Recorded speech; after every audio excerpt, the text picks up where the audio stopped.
आज हमने अपने स्टूडियो में दावत दी है मिस्टर सिंधी को, जिसको दूसरी कौमों में बुराइयां तो नजर आती हैं लेकिन अपने ऐब दिखाई नहीं देते।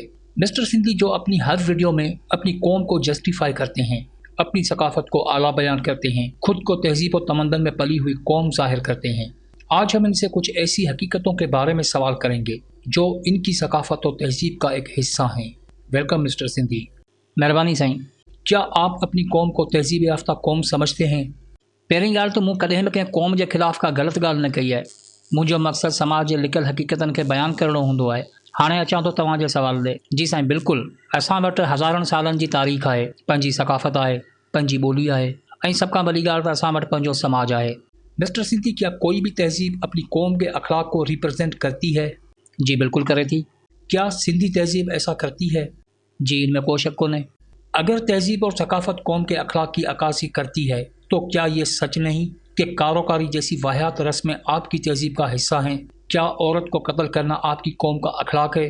छा ख़ुदकुश हमला पाकिस्तानी क़ौम जो अखलाक आहे? टारगेट किलिंग पाकिस्तान जी सकाफ़त आहे? छा इहे पाकिस्तानी क़ौम जो हिस्सो आहिनि? मेरे सवाल का जवाब ये नहीं है। तव्हांजे ई सवाल जो जवाब आहे साईं, थोरो गौर कयो।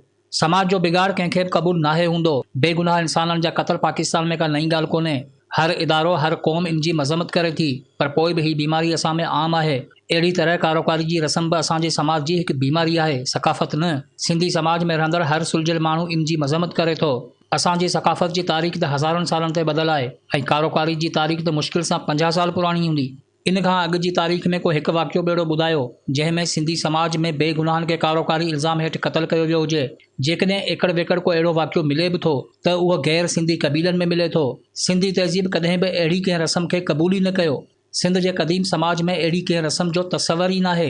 लेकिन मिस्टर सिंधी, गैरत के नाम पर कत्ल आज भी सिर्फ सिंध में होते हैं। चलो मान लिया कि आप इस रस्म के खिलाफ हो, लेकिन फिर भी यह सिलसिला तो जारी है ना? जी बिल्कुलु जारी आहे। ऐं इहो छो आहे इहो बि ॿुधो। सिंध में कारोकारी रस्म जो आगाज़ सिंध में ॿियनि क़ौमनि ऐं क़बीलनि जे आबाद थियण खां पोइ शुरू थिए थो। इन रस्म पंहिंजो उरूज तॾहिं माणियो जॾहिं ज़ियाउल हक़ सिंध जे सरदारी निज़ाम खे वधीक मज़बूत कयो। हिकु क़ौम खे अलॻि अलॻि क़बीलनि में विरहायो वियो। वक़्त सां गॾोगॾु हालात तब्दील थींदा विया ऐं पोइ अहिड़ी वाहियात रस्म खे जरगाई वॾेरनि पंहिंजे गुज़र सफ़र जो वसीलो बणायो, जेको अॼु ॾींहं ताईं जारी आहे। असां वटि अक्सर क़त्ल थियण खां बाद में ख़बरूं पहुचंदियूं आहिनि, पर अहिड़ा कई माण्हू अञा बि ज़िंदा आहिनि जेकी कारोकारी इल्ज़ाम हेठि पंहिंजी ज़िंदगी सुकून सां गुज़ारे रहिया आहिनि। मैं आपका मतलब नहीं समझा। साईं जी, तां पहिरीं चई चुको आहियां त हीअ रस्म न पर जिरगाई वॾेरनि जे गुज़र सफ़र जो वसीलो आहे। कारोकारी इल्ज़ाम हेठि आयल मर्द या औरत वटि हीअ ऑप्शन हूंदो आहे। जेकॾहिं हू ॾंड में वॾी रक़म अदा करे सघनि था त उनजो क़त्ल माफ़ आहे। क़त्ल उहे थींदा आहिनि जिन्हनि वटि पैसा नाहिनि हूंदा, या वरी इन रस्म जी आड़ में अक्सर वॾेरा ऐं बोतार पंहिंजूं दुश्मनियूं निभाईंदा आहिनि।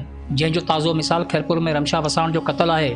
हिकु 13 सालनि जी मासूम न्याणी खे क्लेशनि जा बस हणी क़त्ल कयो वियो।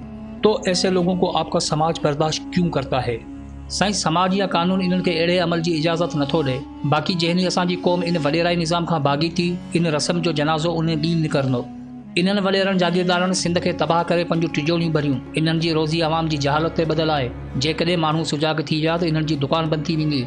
इन करे अक्सर स्कूलनि में पंहिंजूं औताकूं ऐं ॻोठनि में पंहिंजा चमचा छॾींदा आहिनि जी माण्हुनि खे तइलीम खां महरूम रखी इन निज़ाम खे बरक़रार रखियो वञे। तो क्या आपको लगता है आप इस निज़ाम को तब्दील कर पाएंगे? हाँ, छो न। वियतनाम जहिड़ो मुल्क दुनिया जी सुपर पावर अमेरिका खे शिकस्त ॾेई सघे थो।